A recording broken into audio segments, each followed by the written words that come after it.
This is The Sports Life. Looks, has time, throws it deep to the end zone. He's got Becker. Touchdown! What a catch by Charlie Becker again! Here we go.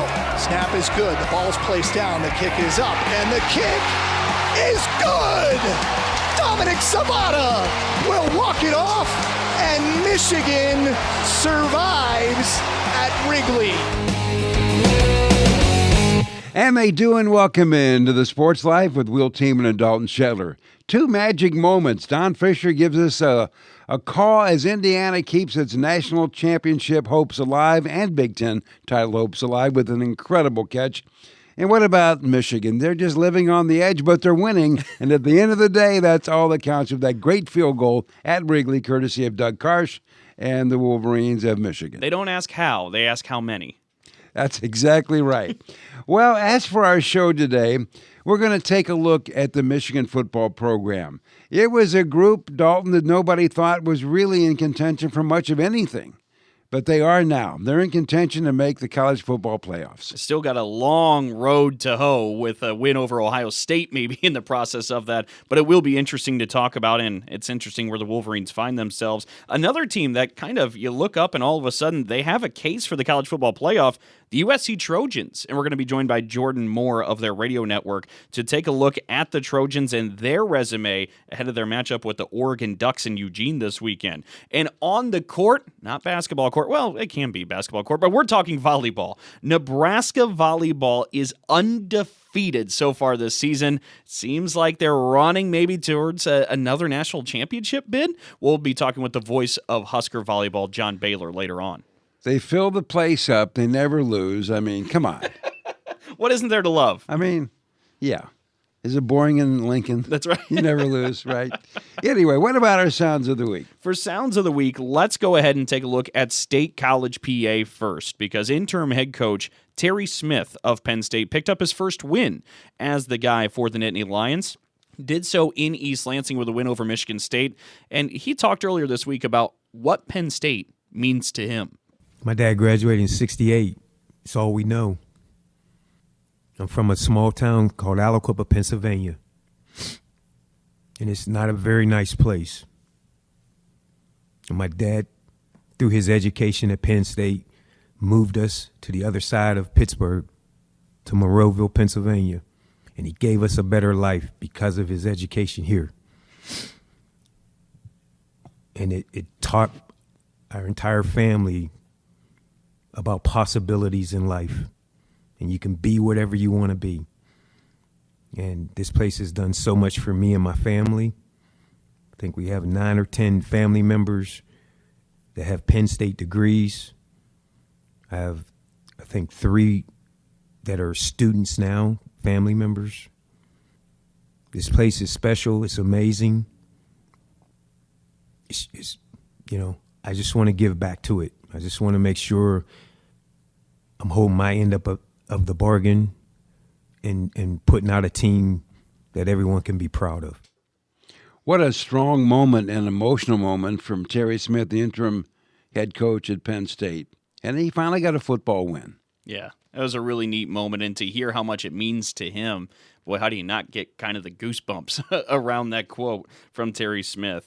He had some other things to say as well, because Penn State's actually getting ready to welcome in Nebraska this weekend, and head coach Matt Rule of Nebraska, of course, is an alum of Penn State, and there's actually a connection between Terry Smith and Matt Rule and actually how Terry got started in his collegiate coaching career. Wanted to take it back to 2013.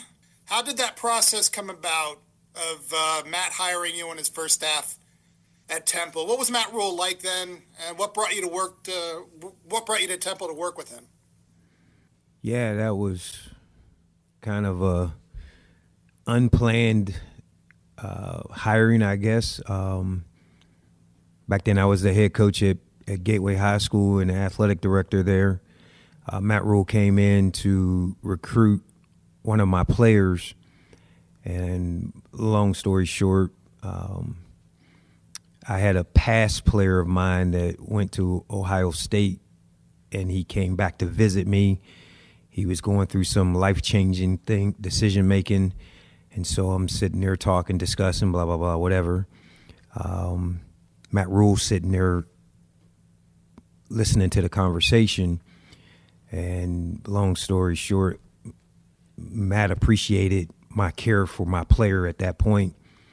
And we just had a discussion, and a day later he offered me the job. So it was a tremendous opportunity for me to grow from high school to college, and I'm thankful for that. I appreciate Matt for taking a chance on me. I'm thankful for our relationship. Terry Smith, what a great family story, and what a neat story between him and Matt Rule. I was going to say, I listened to that cut beforehand, and when you hear that story, doesn't it just check out with everything you know or think to assume with Matt Rule? Like, Yes. He just has great instincts of people, great judging of humans, and there you get to see it on display. It's a really neat moment they're going to have this weekend. Another head coach in the Big Ten on the football side, we're going to move to Columbus now. Ohio State head coach Ryan Day talked about keeping his Buckeyes motivated. Look, they've been number one in the country, it feels like, all season. And it feels like there hasn't really been any challengers. Well, they have been number one all season. That's why it feels that way. That's right. I mean, it feels like it's just been kind of cruise control. So how do you keep the Buckeyes motivated down the home stretch of the season? Well, he said there's some accomplishments and a bit of a reality check. This team needs to get done here this year. All those things are taken into consideration, but we don't take anything for granted. We don't take we don't make any assumptions. Man, like every week, every Saturday, an opportunity to get to Indianapolis is on the line. That's the way it is here right now. I mean, we want to get to Indy, and we haven't got to Indy here. There's nobody on this team that's been to Indy right now, and they know it. And so, like, that's the edge. You wake up in the morning every day looking to reach our goals. So whoever we play, we play. This is going to be a great challenge this week. We know that. And we just watch across college football every week, and you just see, different teams, challenging each other, and we got to do our part. So we can't worry about what we can't control. And you've heard me say that before. I know it sounds boring, but it's the truth. We got to worry about what we can control. Well, they've controlled everything so far. And isn't it interesting, though? He talks about this group has never been to Indy to play for the Big Ten title because we're so caught up in their national champions. That's right. Well, and it feels like we know that, right? We know the recent history between Michigan and Ohio State and how the Buckeyes haven't been to the Big Ten title. But it just doesn't feel right to hear they haven't been to a title game in that long. Because they're so good. That's right. And they've been right there. But at the end of the day, that's why you play, I guess. But can you imagine what will happen, Dalton, if Ohio State goes to Ann Arbor on the last regular season game and loses? Can you imagine that? They win, 20-some straight games or whatever. They just have the one blip to Michigan, and it still will feel like pitchforks, even though they're national champs, or defending national champs. I mean, with one loss, they could still go to the title game, possibly, and they're still going to make the college football playoffs, and they still could repeat as champions. But if they don't beat Michigan, oh, brother. That's why that rivalry is so awesome. Oh, it is awesome. There's no doubt. Let's move over to basketball real quick before we cap off the sounds of the week. In West Lafayette, the head man, Matt Painter, hit a career milestone this past week. 500 career wins for Matt Painter. And here's what he had to say afterwards, reflecting back. I think in time it does.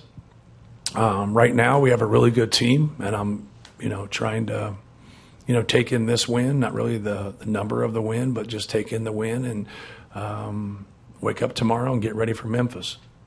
I think that's where you kind of stand when you're involved in it. I would think it's a big deal if it wasn't me, but it is me, so I don't think it's a big deal. I'm yet to see, a really good coach with bad players. It's a player's game. Get the right players that fit together. Get them on the bus, get them on time, tell them the truth, and then have a lot of fun with it. And so, we're not drafting them. Like, a lot of people look at you like, why'd you do this, why'd you do that? We're not drafting people. We're recruiting them. They're going to say no to us at times.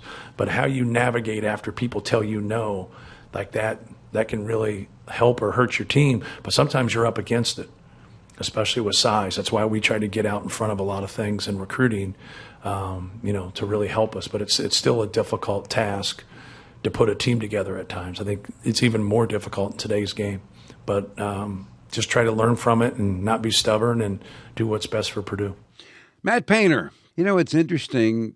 One thing he does and Tom Izzo at Michigan State does, those two ball clubs are, I think, a little traditional in terms of how they're built, and it's not a team. I kind of call these players that show up for a year as mercenaries. They don't have a roster of that.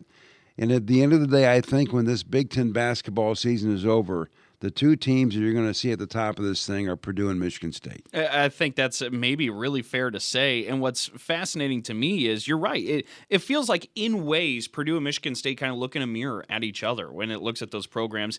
They do it a little bit differently with their play styles, but the foundation and the bones are the same. And that's why when Rob Blackman had joined us on the Sports Life a week or two ago, and he said when Tom Izzo got the job, he said we need to build this thing like Gene Katie has at Purdue. And then when Matt Painter got the job at Purdue, he said we need to build this thing like Tom Izzo did at Michigan State. I mean, these two really do see things pretty similarly. Well, when we come back with more of the Sports Life, we're going to talk about Southern Cal football.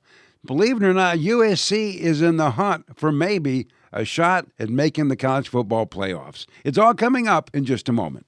Oh, yeah. Hey, Dad. Did you get a new haircut or something? A new shirt? You're looking good. What happened? A little fender bender? How little? A few days in the shop little? But thanks to Mom and our agent, we've already submitted a claim and can track the status right from the app. Auto Owners pays what they owe without any hassle. Sounds like simple human sense. I'm fine, by the way. Oh, yeah, I was gonna ask. Ask your independent agent if Auto Owners makes sense for you.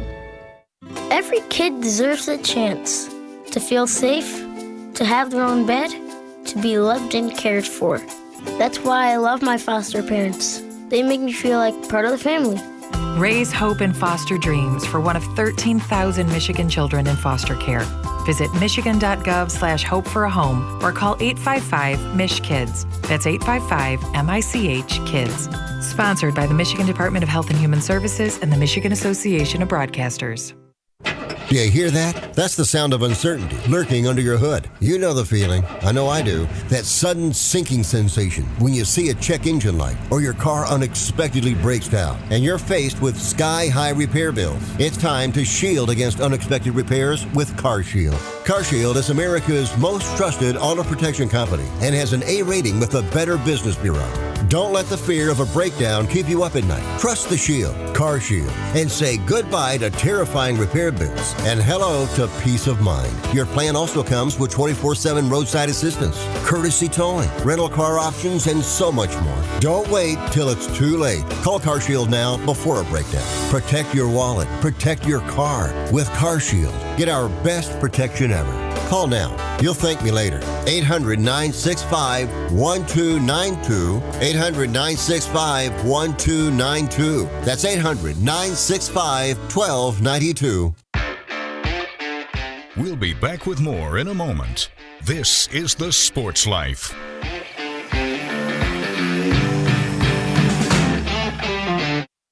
Roxanne Watson is on a mission. Hello, how are you doing today? She wants more people to register as organ, eye, and tissue donors. Are you an organ donor? Yes, I am. Yay.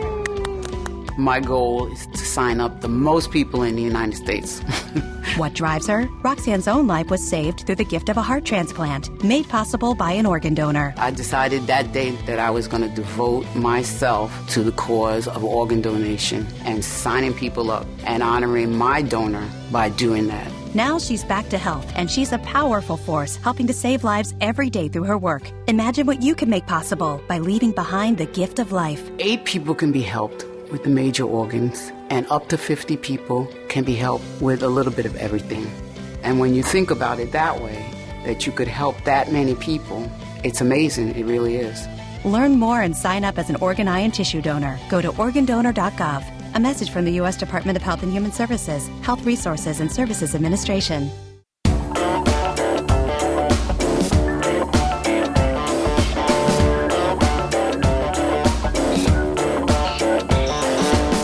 And welcome back for more of the Sports Life. Will Tiemann here along with Dalton Shetler. Well, when the football season began, I don't think anybody much, Dalton, was talking about USC. Is Southern Cal going to be in the hunt for a college football playoff berth or even a Big Ten championship? That conversation really wasn't happening. but all of a sudden it is beginning to happen, and they've earned that right to be in that conversation. And joining us to talk about the situation is Jordan Moore, a member of the USC Radio Network team. And Jordan, thanks for joining us. And when this season began, obviously Coach Lincoln was getting a little heat because the year before wasn't so great. Did you see this coming, that this team would get enough momentum to be coming down the stretch in November with a chance to do some really good things? Yeah, I mean, I thought the way the schedule laid out that they get up to a good start, and they did. They were 4-0 pretty comfortably. And then I thought the whole season would come down to that middle section of the schedule. And just the way it laid out, USC had to conquer its road demons. Last season, that was the issue. The Trojans, as you said, the record was not very good last year, but it was not for lack of competitiveness. They were in every single game, and they just continued to lose these heartbreaking road games over and over again. And this year, they've won a couple. They won at Nebraska. I thought that was the real pivot game of the season. A one-possession game on the road in a brutal place to play and a cold night and all that, and took care of business there. And then, they've been a very good home team and handled some physical teams at home. That was the other hurdle that they needed to get over was, could they handle the physicality of this league? And they dominated Michigan in the Coliseum, and then came back against Iowa and dominated the second half against that game, against that team, winning the trenches in both games. And so, that's the growth of this program. The reason that they're here right now is because they've improved on the road and because they've improved on the line of scrimmage. Well, and what's interesting to me too, Jordan, is you take a look at the resume for USC. I mean, there's so much talk about the losses. How bad are a team's losses? How good are a team's losses this year? It seems to be a lot of the playoff committee's focus is on the losses. And if we look at the Trojans, you have a loss at Notre Dame. Again, one of those road games you talked about, 34-24, but Notre Dame's 9th in the country, according towards that college football playoff committee. And then also a 2-point loss at Illinois when the Illini seemed like maybe a little bit of a different team. Overall, this is a strong resume that feels like it kind of slipped under the radar for folks. Yeah, I mean, even Illinois now, I believe, is back in the CFP top 25. 21st. And so so when you throw in Oregon this week, the Trojans had 3 top 25 road games this season. I can't imagine that there are many teams in the country that played 3 top 25 road games. I mean, most of these teams work very hard on their schedules to avoid these exact situations. So, that's been the challenge for USC. And, I think to make the playoff, they're going to have to win one of these top 25 road games. That's the challenge of the week because they did lose the other 2, but they have just sort of handled their business in those other games, but certainly no shame in the losses that they had. I think the one that's most regrettable is that Illinois game. USC a little banged up on defense that day and just did not play very well on that side of the football. The offense was actually pretty lights out. Mekhi Lemon almost willed him to a comeback on that early morning game in Champaign. But, that was a day where the defense did not play its best and they lose the field goal at the end. So that's probably the one that, felt like it slipped away this season. Notre Dame is just a very good team and, very difficult to beat in South Bend, always has been. Well, guys, we're looking at the standings. We have Indiana 8-0, Ohio State 7-0, USC 6-1, along with Oregon and Michigan. So having said all that, I'll throw this out there. If USC can go to Oregon and win, that would be huge, right? Does that knock Oregon out, and does that really solidify USC, assuming they beat UCLA in the final? Yeah, I think this is a de facto playoff game for both teams, and that's why it's probably the game of the week this week. It certainly has been playoff for USC for a couple weeks now, knowing that they had to win out to make it. You have to feel good about next week, even though it's a rivalry game with UCLA back home, and the Bruins have had a kind of a wild season, but.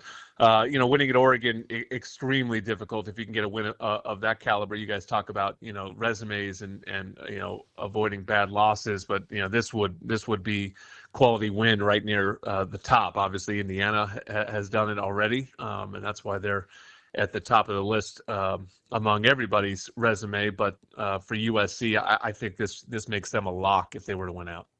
Well, what goes into a win or success at Autzen Stadium? Because in this matchup, I think you have two of the best quarterbacks the Big Ten has to offer with Jaden Mayava at USC, Dante Moore at Oregon. Is there any difference in the quarterback play in that head-to-head competition? And where are the other margins that USC needs to win? I think there's going to have to be a difference in the quarterback play. Just doing my research and preparing for Oregon, I've watched them a few times this season. But they're a really complete football team. This is just not one where you walk in and you go, well, they really struggle in pass defense, and we have a great pass offense, and so we know we're going to light them up there. I mean, just across the board, it's a top 10 offense in the country. It's a top 10 defense in the country. It's actually rated, number one pass defense in the country. So, USC's greatest strength is certainly going to be tested in this game. And so, I look at Oregon, and they're so explosive running the football. The yards per carry is off the charts.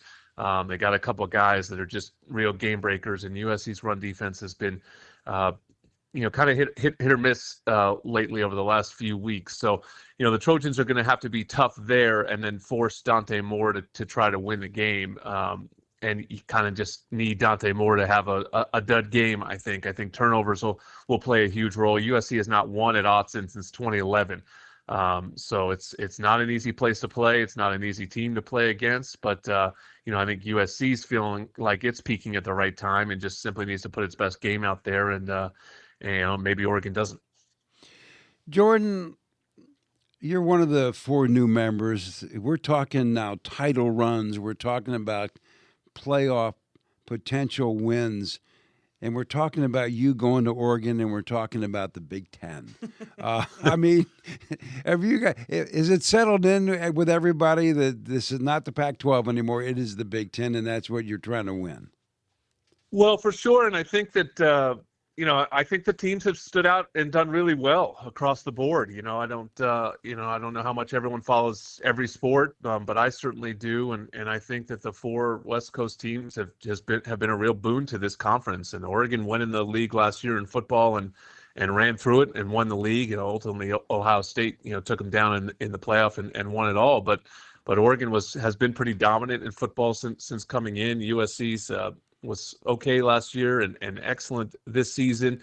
And then, I look across the board in some other sports and the 4, old Pac-12 schools have been fantastic. So, I think from that standpoint, that was a big question coming in, how good was the old league and, would these teams be able to compete in an elite league like the Big Ten? And I think it's funny because the Big Ten, it's not like the Big Ten has come back to these teams at all. This is probably the best Big Ten football has ever been. I mean, for years it was playing second fiddle a little bit to the SEC, and I think right now it's playing second fiddle to no one. And the addition of Oregon and USC has helped get the league over the top, because instead of it just being Ohio State, Michigan, and a little bit of Penn State, now the league's 5-6 deep with contenders. The middle's gotten stronger, and on and on. So it's an awfully tough league. It's a very difficult league to win on the road, and the travel, I think, both ways has really changed the game there.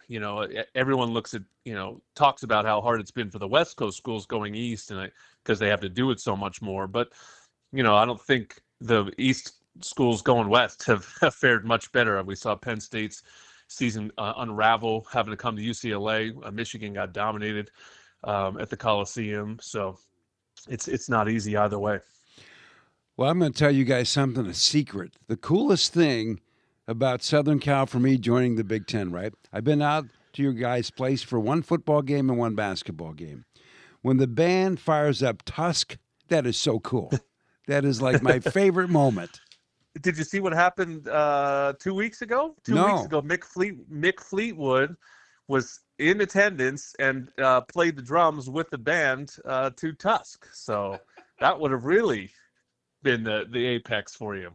I would have probably grabbed my chest. That would have been all over for me. That would have been cool. There's a video. You can give it a search on social media. There's some really cool videos of Mick Fleetwood rocking out with the USC band. Well, when we hang up, I'm going to do it. There's no question.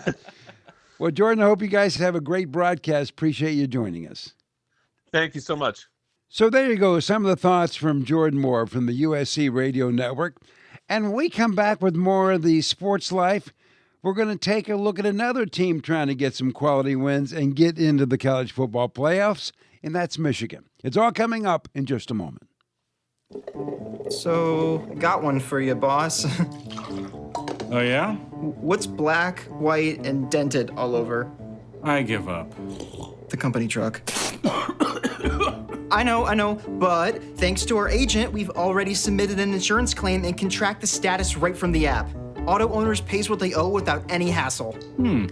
Lucky for you, that's simple human sense. Ask your independent agent if auto owners make sense for you. Here's a real-life story that affects 50% of all of us out there. It's called divorce. If you've gotten divorced and now you're struggling to pay your bills and your credit card debts are completely out of control, you need to call this special debt relief hotline right now. We help people with all kinds of money problems caused by different life challenges, a divorce, a job loss, even heavy medical bills. All these life events can sometimes financially stress you out and cause you to get out of control. We help people get their lives back by showing them ways to consolidate and reduce their debt, in some cases for a fraction of what they owe. If your credit card balances are more than $10,000, call us and learn how to reduce your credit card bills and monthly payments now. Here's our number. Paid for by Debt.com. Call now, 800-810-1584, 800-810-1584, 800-810-1584. That's 800-810-1584. That ought to do it. Totally energy efficient. Oh no, not again. This time, we're getting help. Ladies and gentlemen, it's the battle of energy efficiency improvements. In this corner, Mr. I can save money and do it on my own. And in this corner, Miss Let's Get It Done Right with some help. Fight! Or you could just go to avoidenergydrama.com. From sealing your home to helpful loan options, you'll find all the tips and tools you need to stop wasting energy and stay comfortable. Avoidenergydrama.com. Brought to you by Michigan Saves. We'll be back with more in a moment. This is The Sports Life.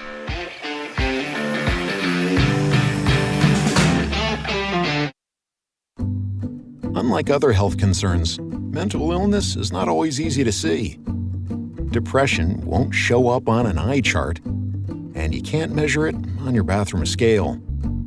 Sorting out a mental health concern is not something to attempt on your own. You won't find a bipolar disorder by looking at a thermometer. Like many other health conditions, help for mental illness takes professional diagnosis and treatment. Anxiety won't just go away under a stick-on bandage. So the sooner you seek treatment, the better. If you or a loved one has a mental health concern, don't go it alone. Find out what to do.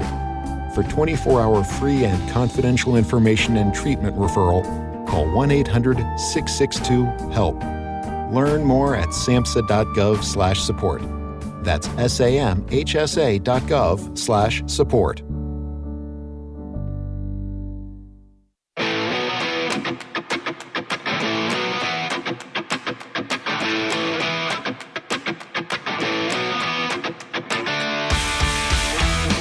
And welcome back for more of the Sports Life. Will Teeman here along with Dalton Shetler. Don't forget auto owners insurance, simple human sense. Ask your independent agent if auto owners make sense for you. Well, there's a lot of talk about who may or may not make the college football playoffs in the Big Ten.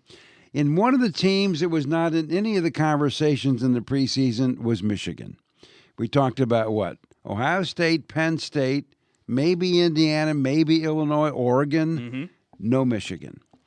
Well, here we sit with a couple games to go in this season, and the Wolverines are 8-2 on the year. They're currently riding a 4-game winning streak, and they have 2 games left at Maryland, which they will be projected to win. And then they host the number 1 team in all the land, Ohio State.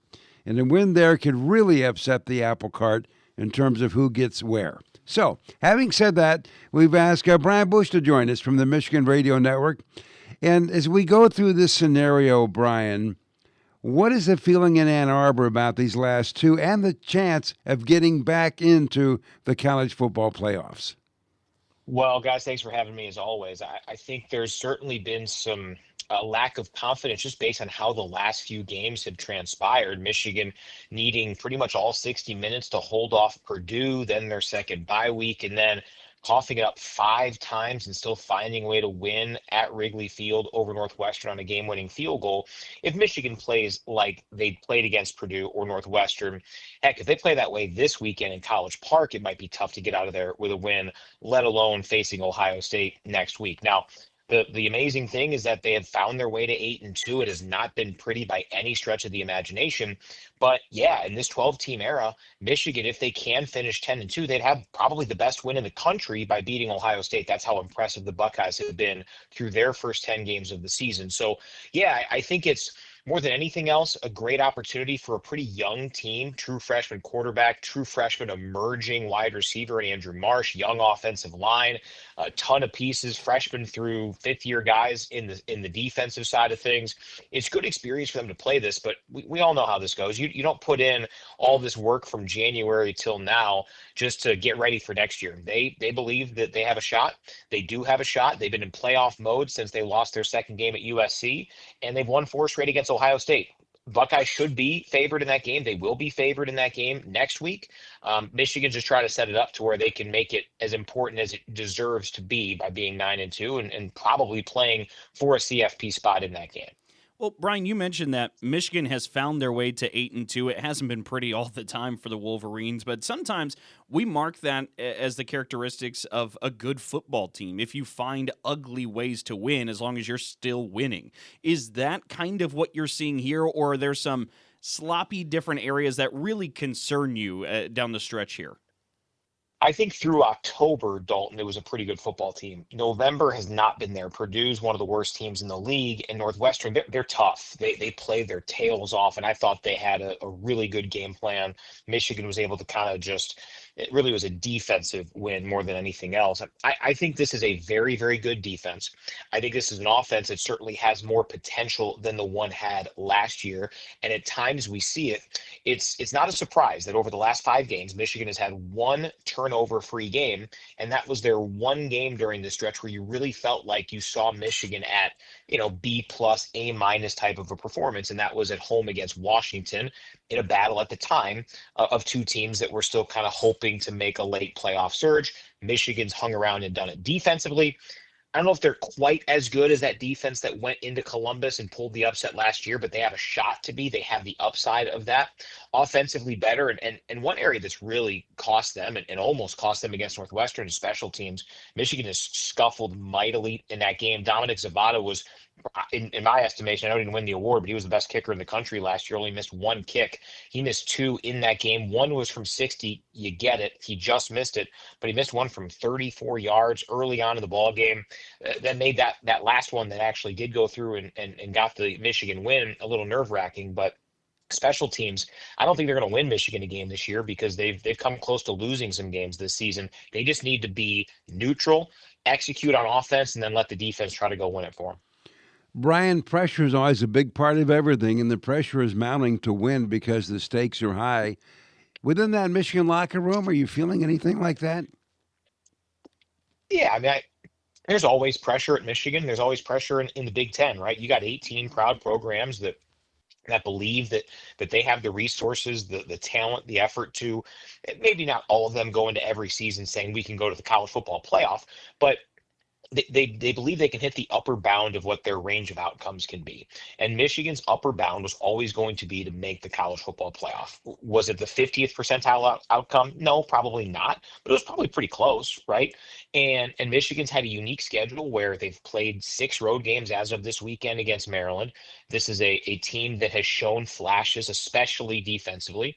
So yeah, I think saying that that Michigan is playing with house money the rest of the way, I don't think is true. Now, I do think that this season, no matter what happens, will be a great developmental juncture for this team because there's real talent that is young, that has eligibility left, and that can't go to the NFL yet on this team, both sides of the football. So no matter what happens, them getting this experience in these games will help with confidence moving forward. But again, if you're at Michigan and you've been to the playoff 3 of the last 4 years and you're better than last year's team that didn't, there's pressure there. Now, there might be more pressure on the Buckeyes come November 29th, and we all know why. They've lost 4 in a row in the series.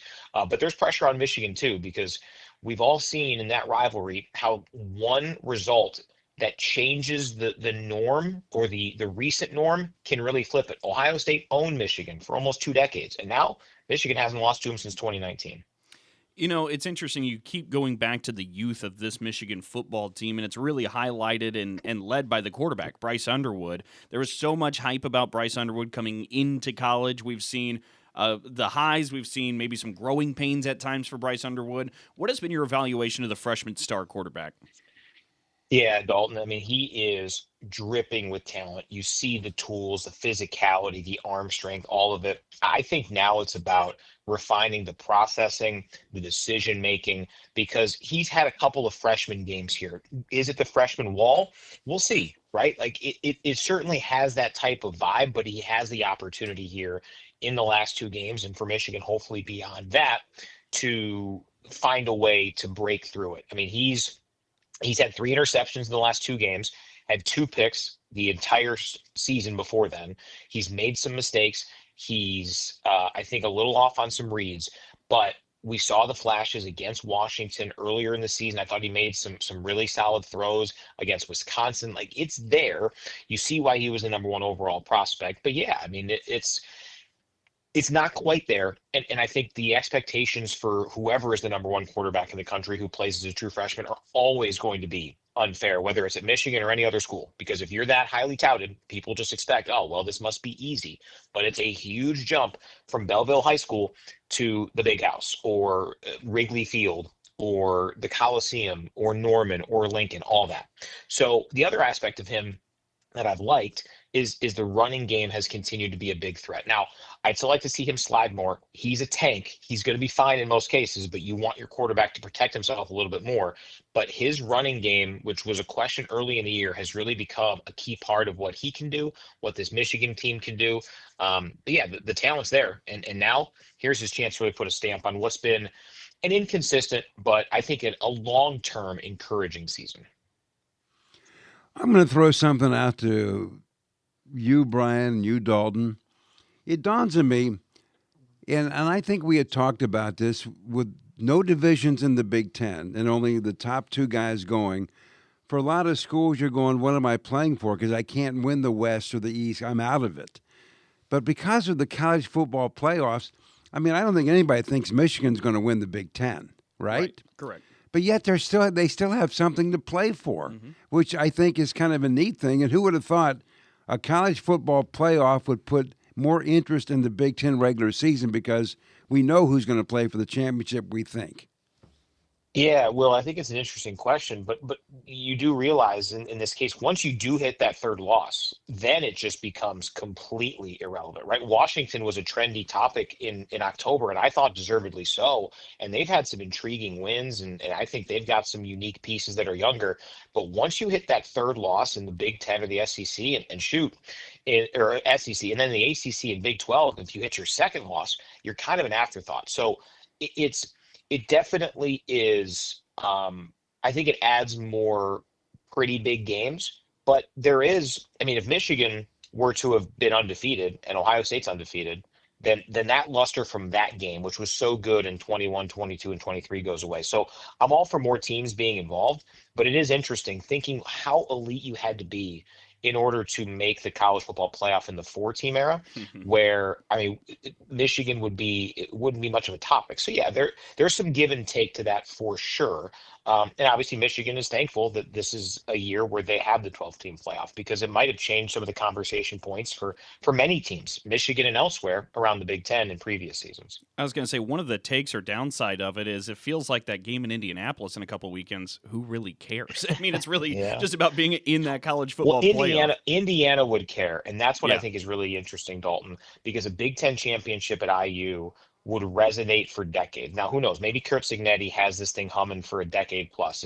There's certainly a non-zero chance. I'm not going to doubt him and that program, because they've blown my expectations away for the last almost 2 seasons now. So it will resonate there, but absolutely that is a long-term concern, and I think it's something that needs to be discussed, whether we stay at 12 or move to 16, or maybe if you two and I can get 8 others and we make the 256 team playoff down the road. Well, it's interesting you mentioned championship at Indiana. You left off the word football. None of us would have ever believed that word would fit into the term Indiana Big Ten champion, ever. Well, I'll tell you, Will, what I really appreciate about that, and it's very similar to what happened to Michigan in 2023. When Michigan was at Penn State, Jim Harbaugh circling the Beaver Stadium, wondering if he can coach. We all knew at that time no matter the result, we were watching history unfold in real time. And I think that's the coolest aspect of what Indiana has done, is that where the program had been and where it is now, we are watching history unfold in real time. Whether or not they win the Big Ten, go to the national championship, win the national championship, which is all within the range of outcomes. No matter what, we're seeing something that for decades never felt possible, or never felt like, how in the heck would that happen? And that's what I appreciate about Curt Cignetti and Indiana. We are watching history unfold in front of us. Well, Brian, I hope you guys have a great broadcast this weekend, and as always, we appreciate it. No, I will, Dalton. Appreciate you guys. As always, a fun chat with Brian Boesch. Of course, he's the voice of Michigan basketball and a part of the football broadcast as well. Well, when we come back, we're going to talk about one of the great venues for volleyball. It's coming up in just a moment. Oh, yeah. Hey, Dad. Did you get a new haircut or something? A new shirt? You're looking good. What happened? A little fender bender? How little? A few days in the shop little? But thanks to Mom and our agent, we've already submitted a claim and can track the status right from the app. Auto Owners pays what they owe without any hassle. Sounds like simple human sense. I'm fine, by the way. Oh, yeah, I was gonna ask. Ask your independent agent if Auto Owners makes sense for you. So I graduated last year and got a job. Sweet! But it got boring. I didn't really have a purpose. Then I started volunteering with Community Action. It's a statewide network with 29 agencies across Michigan. Community Action helps people with food, housing, utilities, childcare, senior services, you name it. I found my purpose, helping people, changing lives. Won't you join me? Call 1-855-MI-ACTION or go to michigancommunityaction.org. Sponsored by Michigan Community Action and Michigan Association of Broadcasters. This is a potter's field. When people can't pay for their funerals, they are buried here. It is a lonely, desolate place, littered with unmarked headstones. No one visits. No one leaves flowers. But it doesn't have to be that way. For as low as $1 a day, you can ensure your family will have the money to pay your funeral expenses. We offer burial insurance plans that pay up to $30,000. Considering the average funeral costs more than $10,000, that's peace of mind for your family. There are no medical exams, your rates won't increase, and your policy cannot be canceled as long as you make your premium payments. Call now to get approved in minutes and ensure your final resting place is more than just a pauper's grave in a potter's field. 800-562-2407. 800-562-2407. 800-562-2407. That's 800-562-2407. Paid for by Final Expense Direct. We'll be back with more in a moment. This is The Sports Life.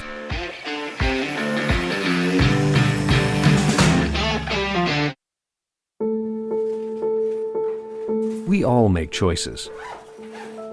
When it comes to alcohol, kids make choices whether to drink or not. Bye, Dad. Bye-bye. Remember, I'm going to Alex's party tonight and sleeping over. Hey, have a seat for a second. Remind me about that party again? Alex is just... And adults make choices whether to talk about it. That's true of parents and every other trusted adult in a kid's life. Kids want to know our expectations when it comes to alcohol and other drugs. They want guidance and honest answers to their questions. And it makes a difference when the message is consistent and part of everyday conversations. So talk with your kids and help lead them on a positive path. Because when you talk, they hear you. For more information about talking with your kids about underage use of alcohol and other drugs, visit underagedrinking.samhsa.gov. And welcome back for more of the Sports Life. Will Tiemann here along with Dalton Shetler. Well, there are dynasties, and one has got to be volleyball in Nebraska. 5 national titles, 6 times they finished second, countless Final Four appearances, and any time Nebraska shows up, I don't care how many seats there are in the arena, they sell them all. And a guy who's in his 32nd year of calling all this action is joining us now, our guest, John Baylor. And John, thanks for joining the show. And thank you. Before we talk about this phenomena called Nebraska volleyball, by the way, ranked number 1 in the country right now, heading into the week and unbeaten, 26-0 and 16-0 in the Big Ten. 32 years of this. Did you have any guess 32 years later you'd still be doing this? No, this was not particularly planned, and I could barely spell volleyball when I got the gig. So no, I remember at the end of my third season, I'm thinking this might be it. But, with all the ownership changes and in the network rights, it's just pretty unusual for someone to hold a gig like this for so many years. But it's it's a box seat to the greatest show on Terraflex.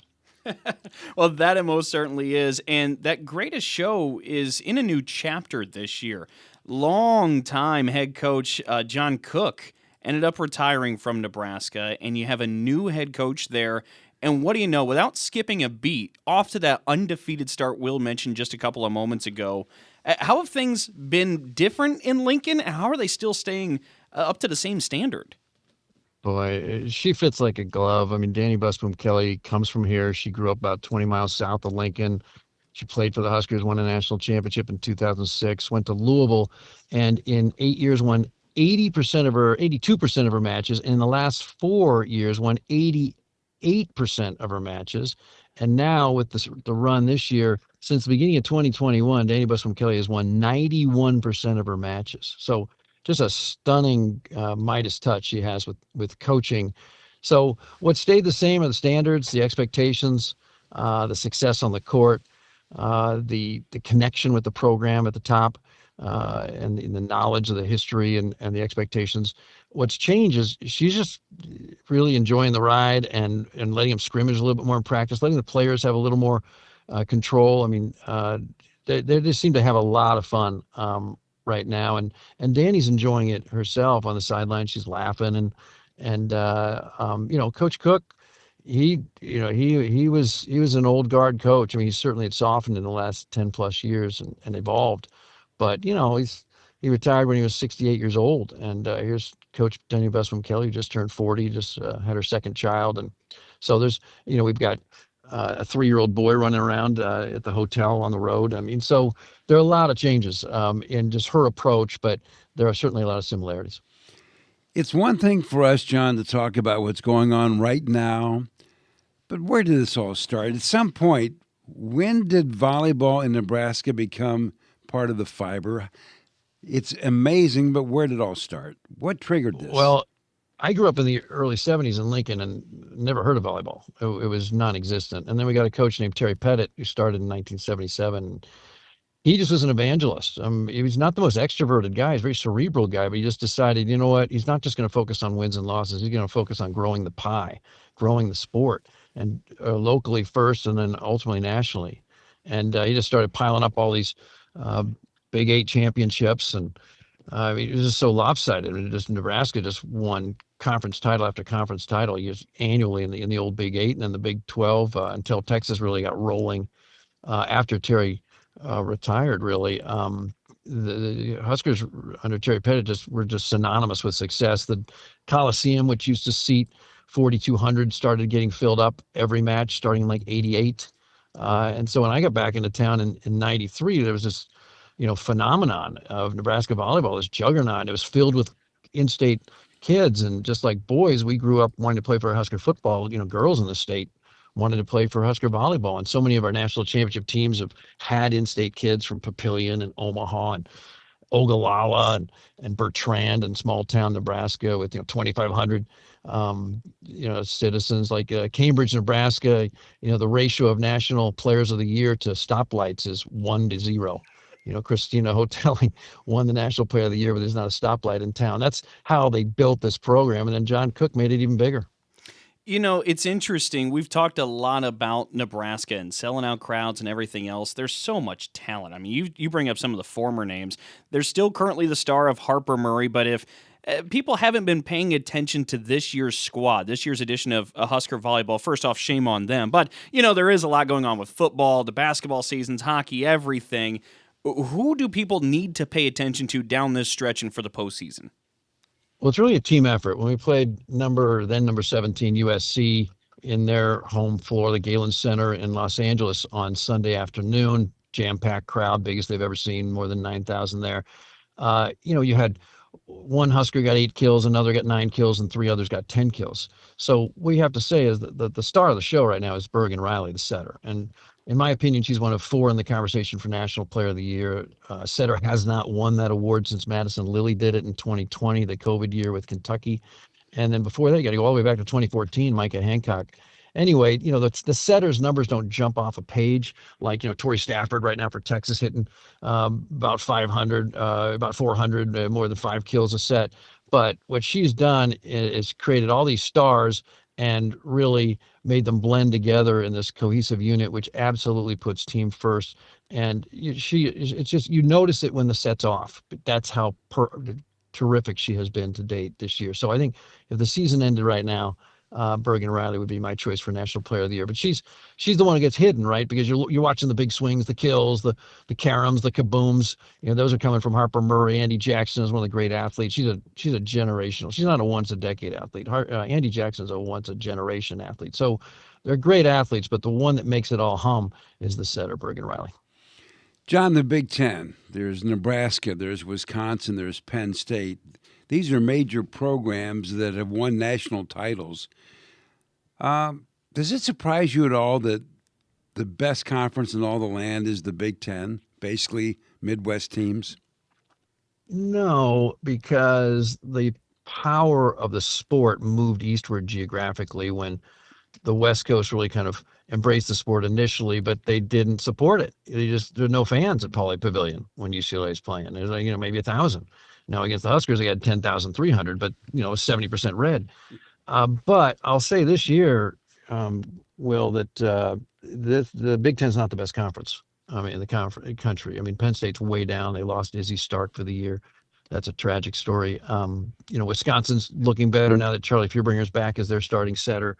But I think top to bottom, there's an argument that there's the least range. The top to bottom, it doesn't fall off a cliff necessarily at the bottom, whereas it does at the bottom of the SEC. It does at the bottom of the ACC. Like, you go play Syracuse or Boston College, it's not going to be very competitive. Whereas the top of the ACC, you got 5 teams that think they have a chance at a national championship. Right now in the Big Ten, probably just 2.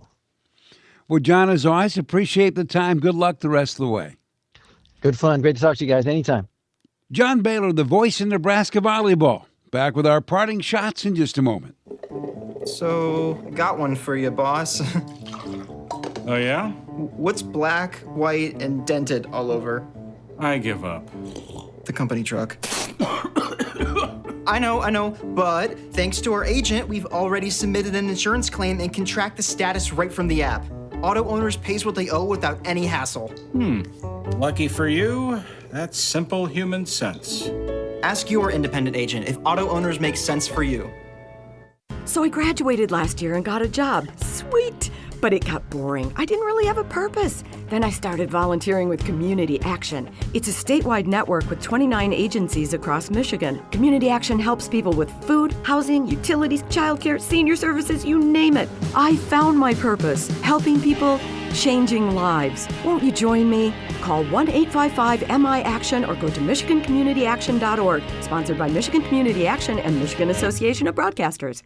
If you have diabetes, listen up. If you have insurance, you can qualify for a continuous glucose monitor. With a CGM, you can continuously track your levels and trends and spend more time in range, significantly lowering your A1C. More importantly, a CGM eliminates the one thing most people with diabetes hate: painful finger sticks. Order your new continuous glucose monitor today. If you use insulin and if you've seen your diabetes care provider within the last 6 months, months, you may qualify for your own CGM right now. We'll do all the insurance paperwork and deliver your new CGM at little or no out-of-pocket cost to you. Medicare and most insurances will cover your CGM, so don't wait. Have your insurance handy and call the Aptiva Medical CGM Health Hotline right now. 800-948-6912. 800-948-6912. 800-948-6912. That's 800-948-6912.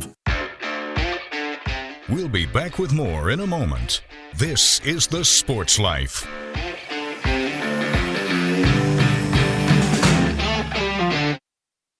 Anybody ready for a burger? I'm State Fire Marshal Rich Miller, reminding everyone to think safety first when it comes to outdoor grilling, whether it's charcoal or gas. Never overload your grill with food. Excess fat and grease will create large flames. Grill outdoors and never inside or in a garage. Never leave a grill unattended and always keep a fire extinguisher nearby. For more tips on safe grilling, visit the Bureau of Fire Services website at michigan.gov/BFS. Medicaid and CHIP offer free or low-cost health coverage for children and teens. Hospital and doctor visits, prescriptions, shots, and more are covered. That's peace of mind for parents if a child is sick or gets injured. And parents may now be eligible for Medicaid too, even if they've applied in the past. Enrollment is always open. Visit insurekidsnow.gov or call 1-877-KIDS-NOW. Paid for by the U.S. Department of Health and Human Services.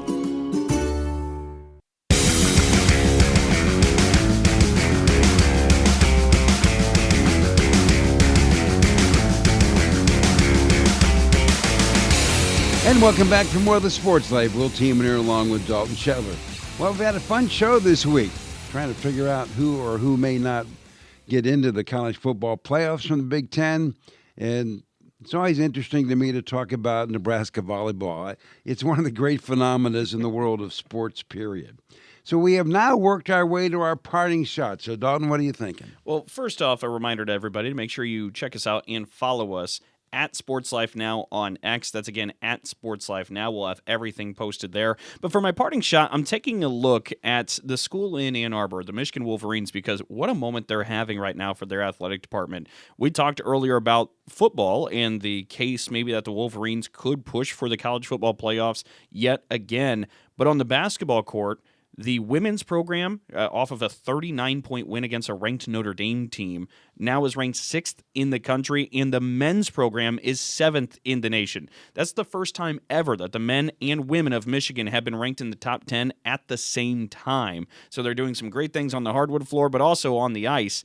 Number 2 in the country is the Michigan hockey team. So a lot of pretty good things happening right now for the Wolverines. Going back to college basketball. Mm-hmm. Well, there's a reason why we love college basketball, because we really can't quite figure it out. We think we can, most days maybe, but some days not so much. And I'm going to use Michigan State as a prime example. They take on an Arkansas team that's really good, and they beat them. And they go 1 for 14 from three-point range. 1 for 14. Me and you could do that, I think. So then they go to Madison Square Garden, and they play Kentucky, who by design likes to shoot around 35 threes a game. That's their game. So when the game is over, Michigan State beats Kentucky, but Michigan State, the 1 for 14 team, makes 11 threes. Michigan State, the team that gets to the free throw line a lot, made 8 free throws. They go to the Garden where they never shoot well. They make more threes than Kentucky, and they make more threes than they make free throws. So if you can figure any of that out, God bless you. That's right. Because that's why we love college basketball. And with that, that's a wrap for our show this week. And we should also note that you can find us wherever you find your podcasts, like SoundCloud, Spotify, and Apple. And make sure to check us out and hit subscribe. As always, thanks to the Big Ten Network. The Sports Live is produced by Dalton Shetler. Our executive producer is Wendy Hart. So on behalf of Dalton Shetler, I'm Will Tiemann, and thanks for your time.